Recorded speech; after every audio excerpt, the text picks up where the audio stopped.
And we're back. After a year hiatus, we're ready to start season 2. Honey, I think it was like 2 weeks. It's felt like a year. I've missed all of our audience. Real bad. Yeah? Not really. Well, I've missed doing the recordings and the podcast because I think it makes us look at what's happening in our relationship and sort of have to be introspective, and not always, but yeah, this is our we felt like we were going to probably take a month and a half off, but we felt like you wanted to take 2 months off. Easy, or more. But we did 50 episodes in 1 year. That's pretty good. That's really good. Anyway, what we wanted to talk about was, since everybody's on quarantine lockdown, and we're no different. We work from home, so it's not as big of a deal for us, but yeah, it's kind of the same for us. We'll tell you what we've been doing the last few weeks. We put in an offer on a house in Cullinane that we were going to buy. And we were super excited about this house. It's really beautiful. It's in the perfect spot. It's also at the absolute crescendo of the market and one of the most expensive houses in the neighborhood. So I think it was the most expensive house in the neighborhood. Yeah. Anyway, it really came down to, and then we decided, so it was going to take a month to close. So we moved to Las Vegas, so that we could hang out with the new grandbaby. Viva Las Vegas. And all the cool things that I wanted to do in Vegas, which is like golf and, have Amazon same day delivery and your groceries and all the cool shit. And there are a lot of great restaurants here. There's a pinball museum here. There's real cool stuff. So yeah, I was excited about doing the big city for a little while. But the big city now is... And they have Trader Joe's. You don't have anything like that. They have Costco here. Snap doesn't have anything like that. Yeah.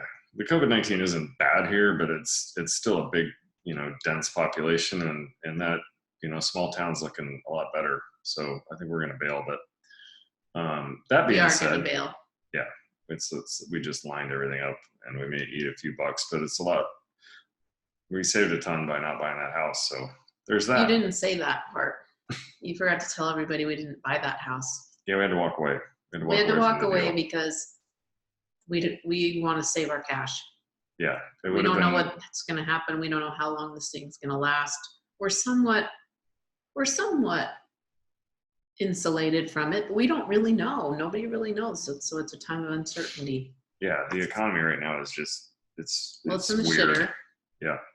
Anyway, this is a fun time podcast, so I don't need to we don't want to spend a bunch of time talking about I don't. You might. I know you don't, actually. We just want to walk and both decided we don't want to talk about this shit anymore. There's enough of it on the news and the internet and everything else to scare you for a lifetime. So we would rather talk about what you can do with the time. Actually, we have one more announcement too. Did you guys see? We've only sent anybody that will listen or plug in or notify us what our new book looks like. But just in case you're one of the 15 people that watches this video on YouTube, nobody watches it on YouTube. You have to stop. But if they do, thank you. And whoever's listening, thank you. Here's the book. All right. Whoop. There it is. Isn't it cute? I want to talk about this. So this is our logo here on the book. And we also have tattoos. Paddy and I have matching tattoos. It's backwards. Can't. I don't want to get my arm to show. We got the camera reversed. There it is. Oh, I can see yours. I'm going to do that too. Okay, so we have these tattoos on our arms, which is also, it's pretty much like our logo. And it is ours. I trademarked it. Yeah, it's trademarked, and it's on everything that we do. And I want to explain it to you because it just sort of looks like a Celtic knot. I'm going to do it with the book in case you're watching the video. So it looks like a Celtic knot, but what it is actually is it's 2 hearts. So you can see this one, and then, whoop, I can't do it backwards. It's a regular heart and an inverted heart, intertwined. A heart upside down. Infinity symbol. Yeah. So it means everlasting love. To us. To us. And that just means infinite love to me. Oh. Your definition was not accurate. It wasn't? Nope. Infinite is way bigger than everlasting. Okay. Anyway, so that's why we put it on everything. That's why we think it's so awesome, and we've even stamped our bodies with it. It's something that we strive for in our relationship, right? Is to just have love that lasts forever. But Which I think is the unconditional love, and maybe yeah, it's about what you put out there in the universe. Because I think we can all agree that energy is perpetual, everlasting, infinite, right? Well, that's proven by science. There you go. Sam loves her science. I do. So if you put positive, loving energy out there, that's a really good wave. That's a really good wave. And now's a really good time to do that. We're going to come full circle to what I was talking about, which is. I want to talk about. I did that on purpose. Go ahead. No. Well, we're talking about interrupting each other. It's really hard to get caught up in the negativity, to get caught up in the doomsday and the fear and everything else that's going on out there. And a lot of times when that's going on in the back of your mind or somewhere, dinner's ready. Yeah. Just bear with us for a second. If you can hear that, you might not even hear that. Okay, there's a carry on beeping noise. It can make you edgy, it can make you short. It also, it's a little bit addictive. You start looking at the numbers like, oh my God, there's only 2,000 more new cases. And oh my gosh, there's this. And here's the new rate and it becomes addictive, that information. And you wouldn't believe what Trump said lately. And it's all just so negative and I don't have that same perspective. I know that you've been calming yourself by watching the numbers and doing the math and the statistics. I'm a nerd though. You are. We're both nerds in different ways, right? You love the math and the statistics, and I love the science. But I've found myself not doing that because when I do get too deep into it, I can feel the fear rising in me, especially like when we talk to our daughter. Yeah. She freaks me out. She works in the medical industry. She's a medical, I don't know exactly what she does. I do, but it's long and drawn out. But anyway, she works in a hospital, and every time she works from home. Everybody's working from home. Yeah. But actually, she still has to go in though. Like she had to go in the other day. But she freaks me out because of the way that she talks about the virus and how dangerous it is, and how you can catch it so easily, and how everybody's going to get it. And I find myself, and also, all these people that are out of work, including, her partner and a lot of people that we know, and that starts to feel apocalyptic, sort of, people they don't have work. Everybody has to stay home. There's a big virus. Anyway.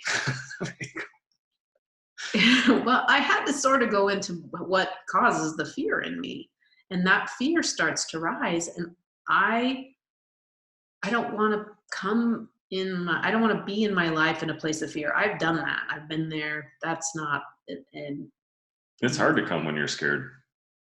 I don't know if you can. Yeah. I think actually maybe some people like that. I don't know anything about that really. I wonder if there's such a thing as a boo scare orgasm. Boo!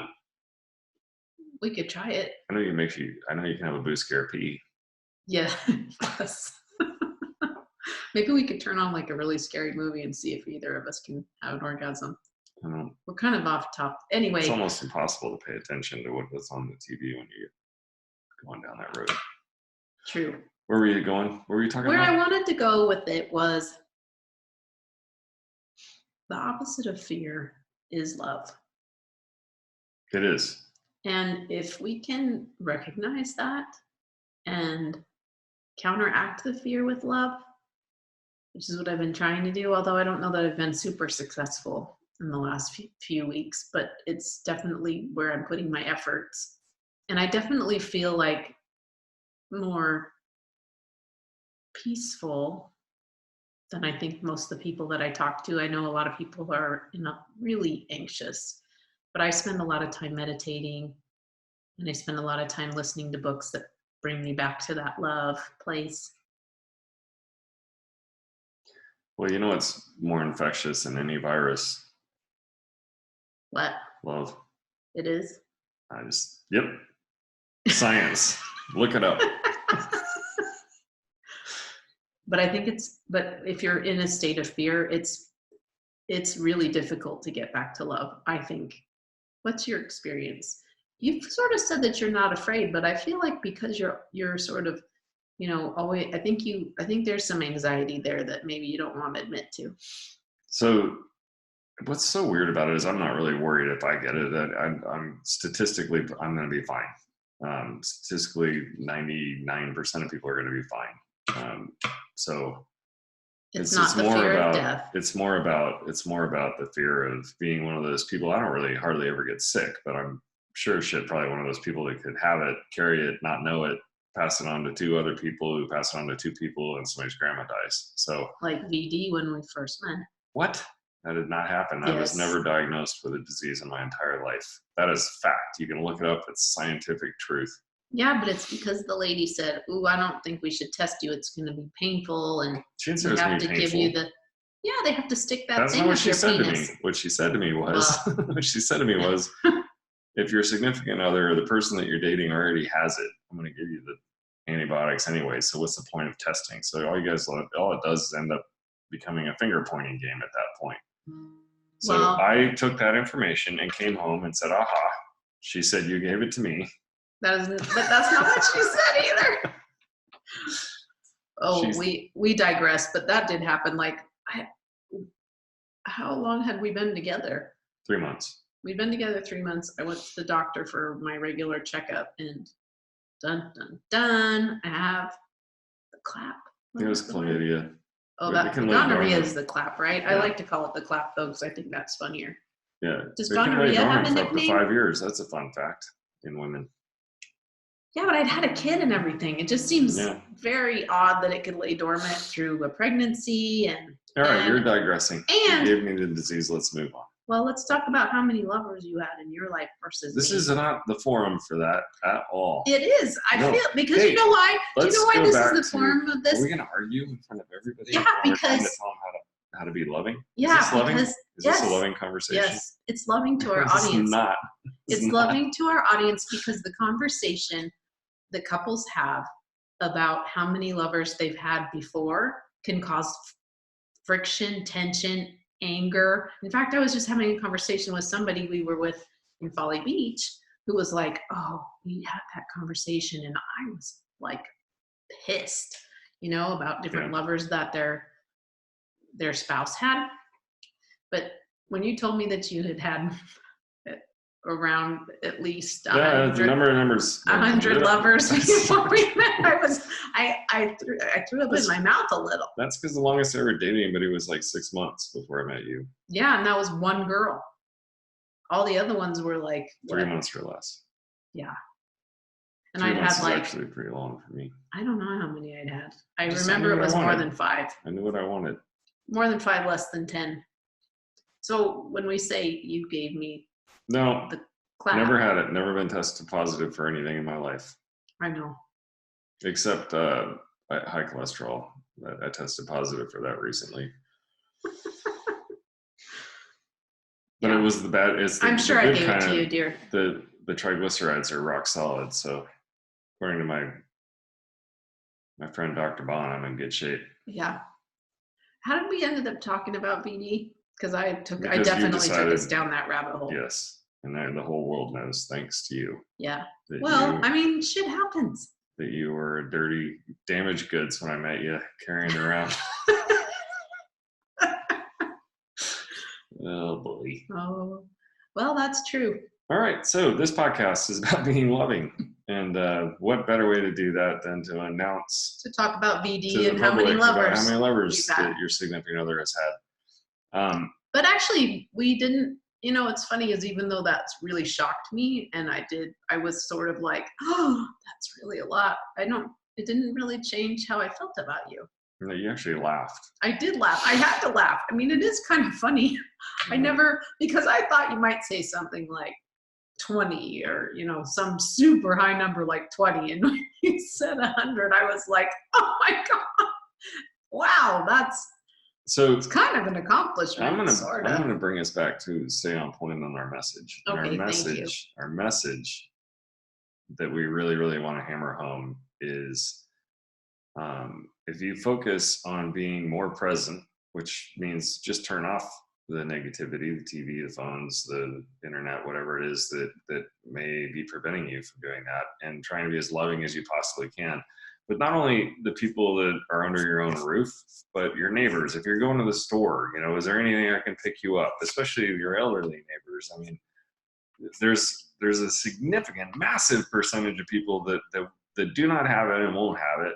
And so let's help out the ones that are super worried, the ones that may not be getting out of their house. Let's do what we can to spread love. I mean, we've been going on walks and stuff, and you go to the grocery store when you have to, and we're washing our hands. We're making sure that we're not, being reckless or irresponsible, but we're not wiping everything down with the Clorox wipes that we don't have because they're all gone. in our house. We're not, but when we go to the store and there's a wipe there, I'll wipe the cart down. And yeah, sure. Anyway, that being said, it's definitely a time when we need to step up and try to help those around us, including,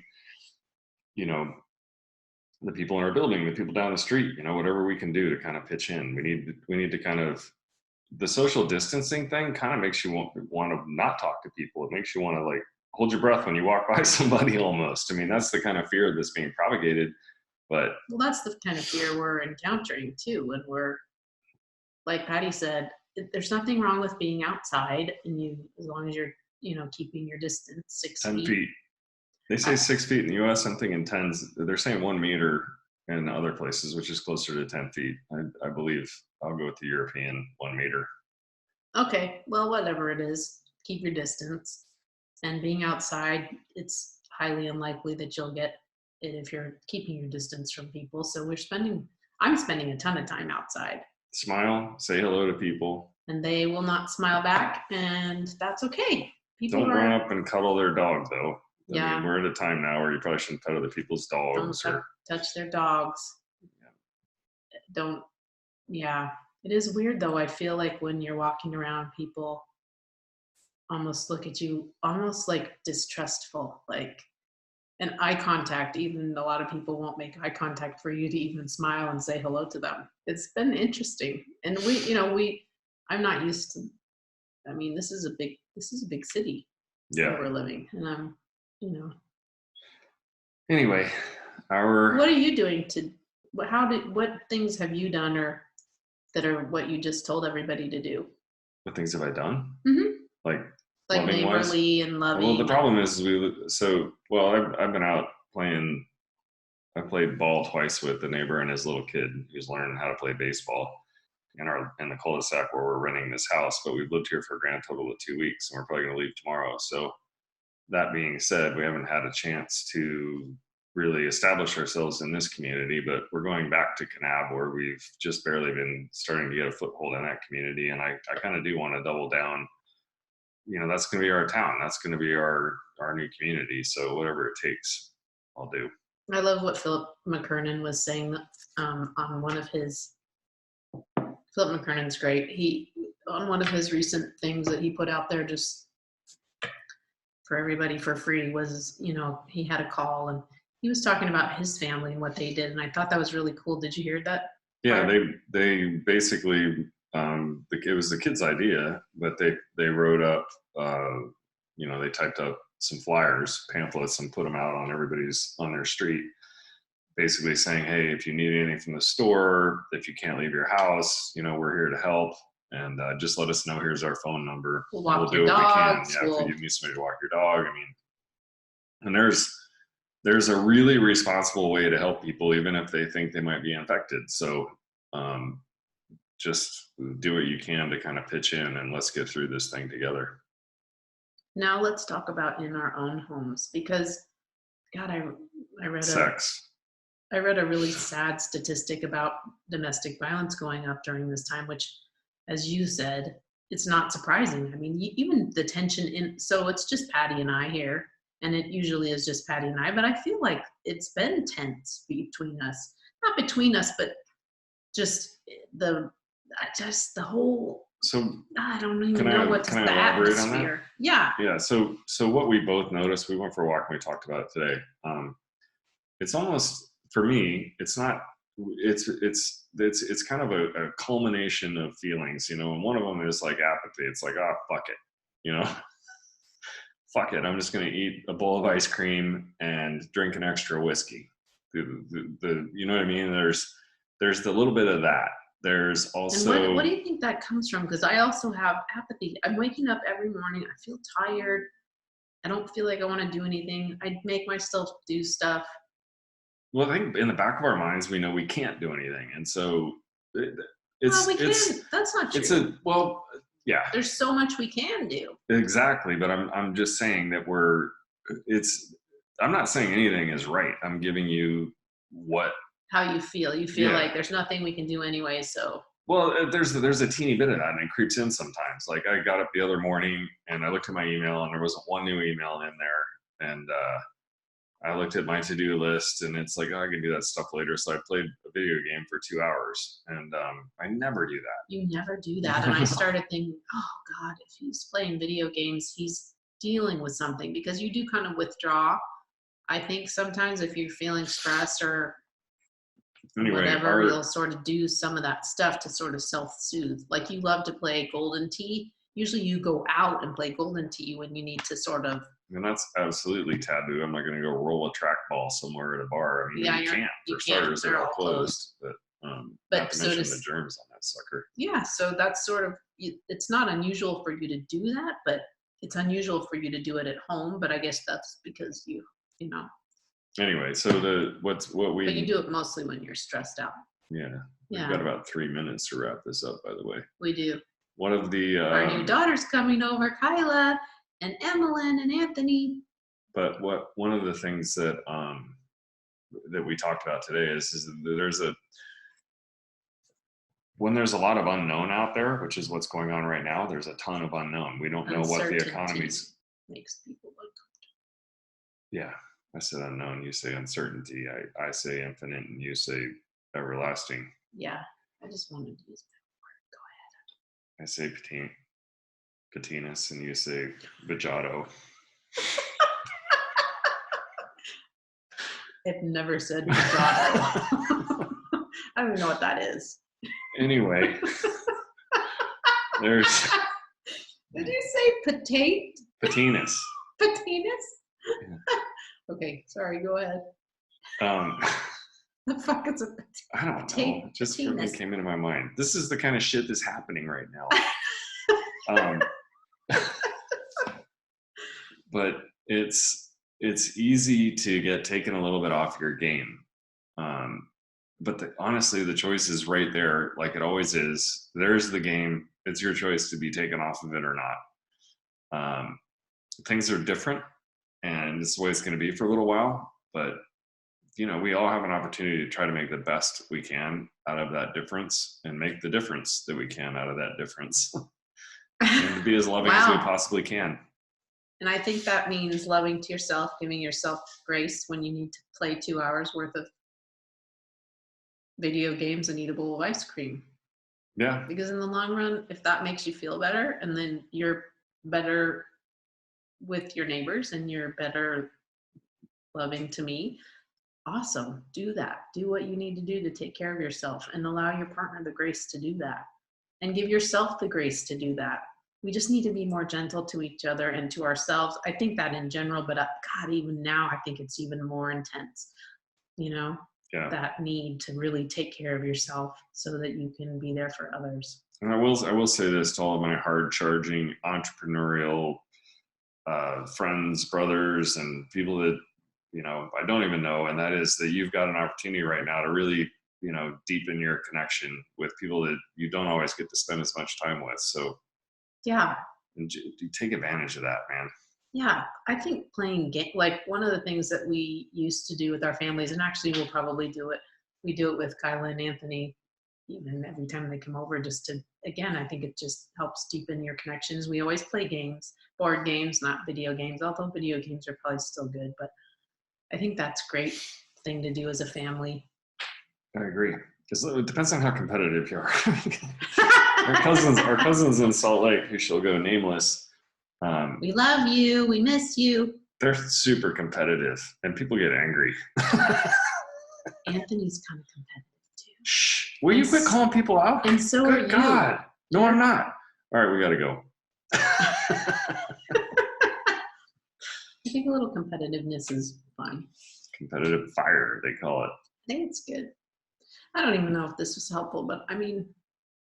Yeah, you know what? Please, we're around. So if anybody ever has any questions, go to the Bigger Love group on Facebook or the Not So Perfect Couple group on Facebook, or Email us. Email us at, Patrick at biggerlove.com, Sam at biggerlove.com. Something about the book. I forgot to tell everybody. Hang on, I'm almost done. You can tell me the book in a minute.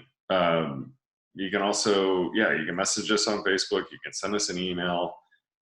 We're happy to talk one-on-one with anybody. We don't think we're more important than anybody else. No, if you're struggling right now, we'd be happy to chat with you and see if there's any things that we can do or say that might help you.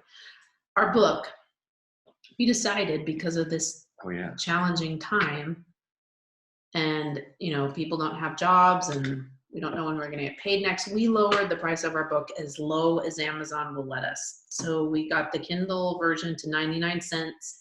And the paperback is $7.80. So we make zero. We don't make any money.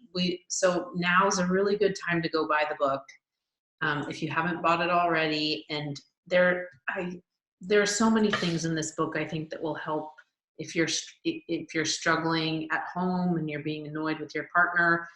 If you start reading this, I know it will help you. I know it will help you on the self-care front. I know it will help you on the patient's front. I know it will help you on the love and the gratitude.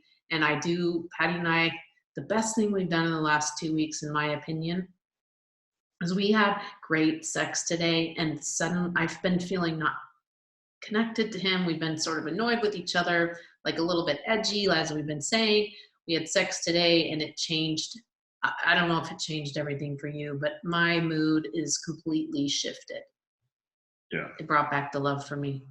Anyway, back to the book thing. We don't make any money on it. The audiobook should be out any day. Oh yeah, the audio. We don't have a choice on that. The Audible sets all of our pricing for the audiobook. So we're sorry that we can't lower the price. They do that, but hopefully it'll be low. I don't know. Plus, listening to our buttery smooth voices, it should come at a little bit of a cost.